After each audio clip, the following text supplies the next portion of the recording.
This is part of the summer series of Saints and Sermons about women, by women, brought to you by the Cathedral of the Incarnation in Baltimore, Maryland. Our preacher is the Reverend Chris McCloud, Canon to the Ordinary. In the name of the living God, our rock and our Redeemer. Amen. It is always joy to be here with you at the Cathedral. The Reverend Dr. Pauli Murray, civil rights activist, lawyer, and legal scholar, feminist, author, poet, and priest. On July 1st, Pauli Murray is recognized by our church as the first African-American woman to be ordained to the priesthood, but her boundary-breaking legacy extends far beyond the fight for women's ordination. In fact, her road to ordination wasn't even a primary vision for her. In her autobiography, Song in a Weary Throat, Pauli wrote, "If in 1966 anyone had spoken of a call to the ordained ministry with reference to me, I would have reacted with a feeling akin to terror. I would have protested even the idea of lay ministry. I associated ministry with a holiness I could never attain." Well, clearly God had other plans and thoughts for her. In so many ways, Pauli Murray lived a barren and isolated life, always fighting and struggling, but she emerged with an absolute resolve from her place in the lands of rejection to become one of the most significant contributors to our American and African American history and heritage. Pauli Murray was the granddaughter of a slave and a great-granddaughter of a slave owner. She overcame extraordinary obstacles through her life. She was born here in Baltimore at the height of Jim Crow in 1910, was baptized at St. James Episcopal Church in Lafayette Square. However, she was raised after the age of 4 in Durham, North Carolina, after her mother's sudden death, and shortly thereafter, her father's death in a psychiatric hospital. She was forced to endure the wholesale burdens of being a black person in a segregated society. Murray had considerable talent as a writer, an activist, an attorney, yet the talents could not spare her from the prolific racism and sexism that denied her other educational and career opportunities throughout her life. She lived a lifetime on the margins, not only because of racial identity, but because of gender and sexual identity as well. I refer to Pauli with the pronouns of she and her because those are the pronouns that she identified through with most of her life in her writings. However, in her writings, we also find that Pauli struggled with being with a non-binary identity. But the times that she lived in, we didn't have expanded language, we didn't have an expanded understanding of what non-binary meant. Most of us think that she probably would have referred to herself as a they, them, but I'm going to keep it straight with the she, her, to not confuse myself, not to confuse others, but to let you understand the complicatedness of Pauli's life and all that she experienced in the fullness of her personhood. Pauli came to a deep understanding of the connectedness that bound all people together and scoffed at the absurd cruelty of segregation. She believed deeply that whites as well as blacks had much knowledge and experience to gain from racial interaction and integration. And in her time in California, this was further deepened for her when she saw the treatment of Asian American people and Asians in the communities in which she taught. Murray's racial policies centered on inclusiveness of all races, and later, when gender and sexuality became another barrier for her, she focused as much energy and tenacity on addressing yet another oppressive system that proved to slowly strangle and kill the spirits and minds of those impacted. Dr. Murray fought hard to keep her head above water as she struggled with her own feelings around most of these issues. As she emerged from dark places, she ended up doing some absolutely extraordinary things in the midst of constant conflict, temptations to sell her soul and principles, and often outright rejection by her own community of people. Yet Pauli remained strong in the face of incredible odds and adversity. She was never afraid because she knew she was never alone. From all that I have learned about Pauli Murray, it's clear that she refused to be kept down by regrets or expectations of her past or of what other people had of her. Instead, she lived on the fringes of history, and more often than not, she simply just pulled history along with her. Ruth Bader Ginsburg shaped her landmark Supreme Court case, Reed versus Reed, which addressed gender discrimination based on work by Pauli Murray. Justice Ginsburg said this about Pauli: Pauli was way ahead of her time.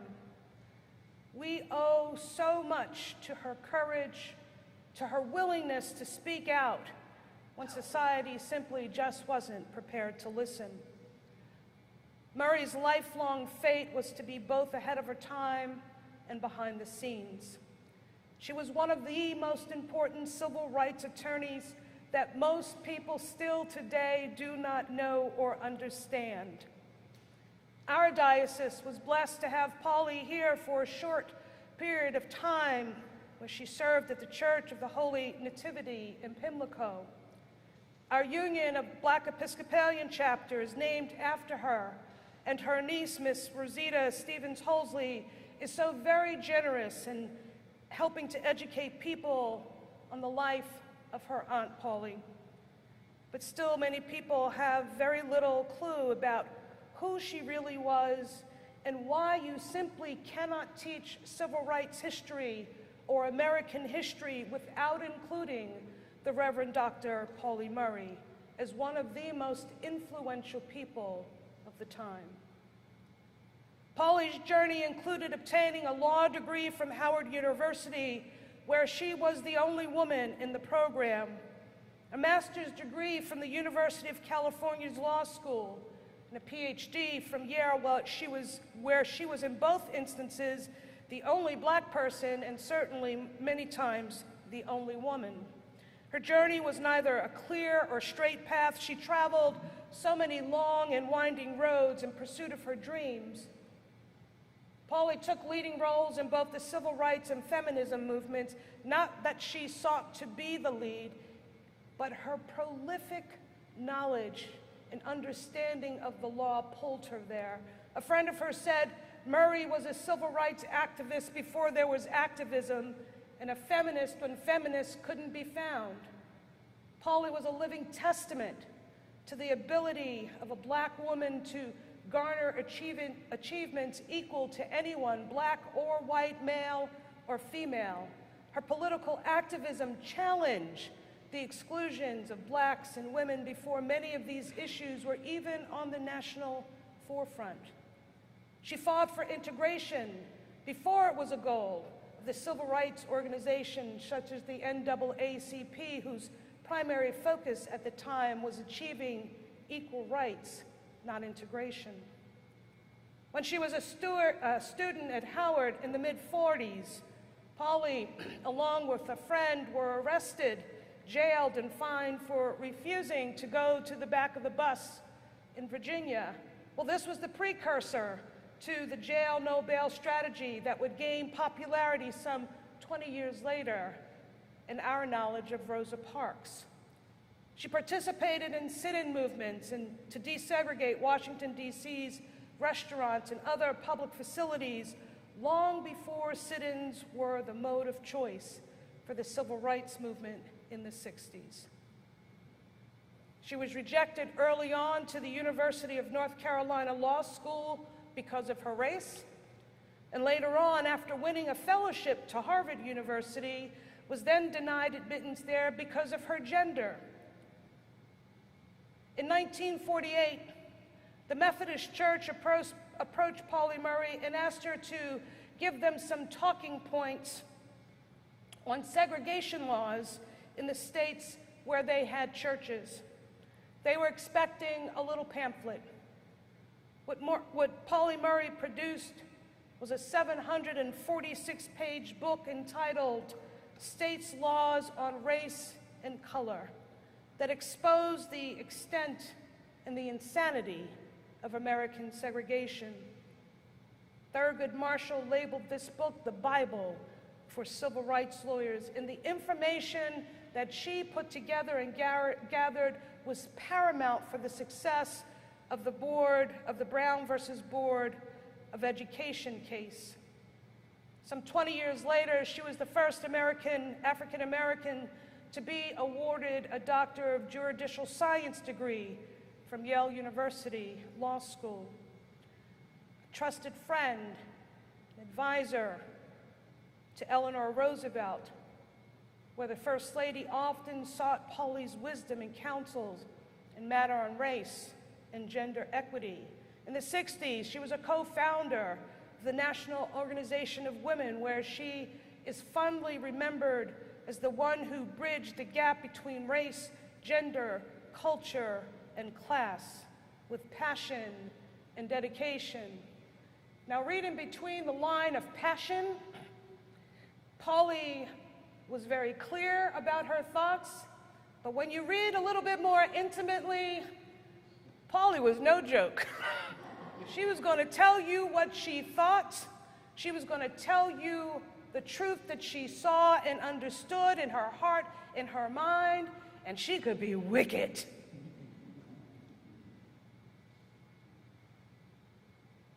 How did I first learn about Pauli Murray?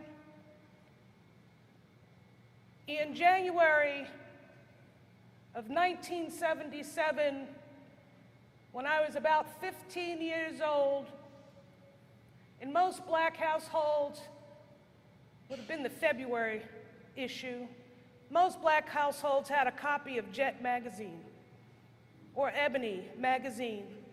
And in that magazine was a picture of this black woman who had been ordained to the priesthood. It mesmerized me. It startled me. I won't tell you what it did to my mom and my dad. It was blasphemous in their eyes. But that article I took from the magazine, and I carried that article for a long period of time. I stuck it in my prayer book for a very long time. There she was, a black woman who had just been ordained an Episcopal priest, the first African-American woman ordained in the church after General Convention had finally legally ratified women to become deacons, priests, and bishops. It is on Pauli Murray's shoulders on which I stand, along with the Philadelphia 11, the irregular ordained female priest. It is because of Pauli Murray that she allowed a 15-year-old girl to dream. The image has always been forever seared in my mind. I could tell you exactly which picture it is. That's how important it is for there to be role models for young children of all nationalities, so that we can see ourselves in the world in ways that people never see us. A month after Pauli's ordination, she had the opportunity to celebrate her first Holy Eucharist. Now that made me pause also. She was ordained, I believe, January 8th, 1977, and she didn't celebrate her first Holy Eucharist until February 9th. That also makes a clear statement about the sentiments of women being ordained at that time, in Pauli's case, an African-American woman being ordained. She went to the Episcopal Chapel of the Cross in Chapel Hill, North Carolina, the very same chapel where records show that on December 20th, in 1854, her grandmother, Cornelia Smith, a slave child of Mary Smith Ruffin, her great-great-grandmother, slave owner, was baptized. In her sermon that day, Pauli preached on the Galatians verses that we heard, and she said, "All of the strands of my life had come together, descendant of slave and of slave owner. I had already been called poet, lawyer, teacher, and friend. Now I was empowered to minister the sacrament of the one in whom there is no north or south, no black or white, no male or female, only the spirit of love and reconciliation drawing us all toward the goal of human wholeness." That summed up all of what Pauli Murray's heart was about, bringing the human race together in love and reconciliation.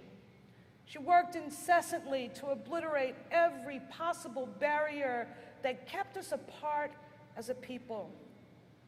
She not only dreamed of a world and a society where all of God's people could come together regardless of their differentness, she worked tirelessly to be a model of change. She didn't waver, she didn't falter in the face of her own oppression, and she never cowered, and she never ran from the inevitable opposition from those who were staunchly against any type of change.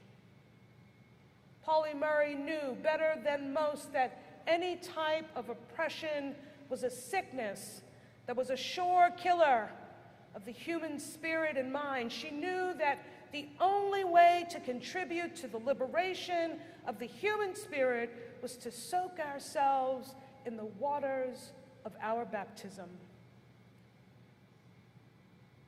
Dr. Pauli Murray died of cancer in July of 1985 at the age of 75. She was able to serve in ministry for a total of 9 years.